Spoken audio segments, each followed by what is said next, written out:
পুতিনকে আমরা সাধারণত যুদ্ধক্ষেত্রের কৌশলী নেতা হিসেবেই চিনি, কিন্তু এবার তিনি আরেকটি অঙ্গনে এমন এক সাফল্যের ঘোষণা দিয়েছেন যা গোটা বিশ্বকে অবাক করেছে। সেটা হলো চিকিৎসা খাত, বিশেষ করে ক্যান্সারের মতো প্রাণঘাতী রোগের বিরুদ্ধে এক নতুন আশা।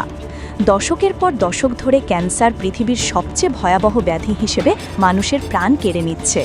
প্রচলিত চিকিৎসা যেমন ব্যয়বহুল, তেমনি অনেক ক্ষেত্রেই রোগীকে সুস্থ করার সম্ভাবনা থাকে খুবই কম। কিন্তু এবার রাশিয়ান বিজ্ঞানীরা জানালেন এমন এক আশার কথা যা সত্যি হলে চিকিৎসা বিজ্ঞানে এক যুগান্তকারী পরিবর্তন আসতে পারে।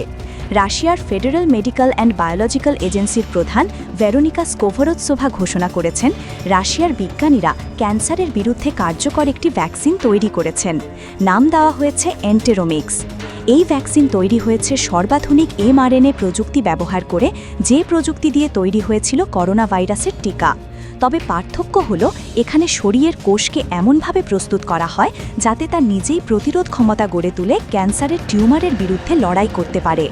গেল ৩ বছর ধরে চলা গবেষণা ও প্রাথমিক ট্রায়ালে রুশ বিজ্ঞানীরা অভূতপূর্ব সাফল্যের দাবি করেছেন।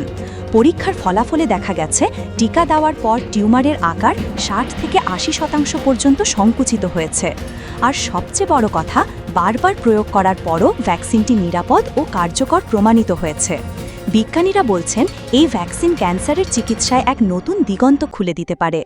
এখনও ক্লিনিক্যাল ট্রায়ালের পূর্ণাঙ্গ ধাপ বাকি থাকলেও প্রাথমিক ফলাফল এতটাই আশাব্যঞ্জক যে অনেকে একে ক্যান্সার চিকিৎসার ইতিহাসে মাইল ফলক বলছেন। পুতিনও এই অর্জনকে দেশের গর্ব হিসেবে তুলে ধরেছেন।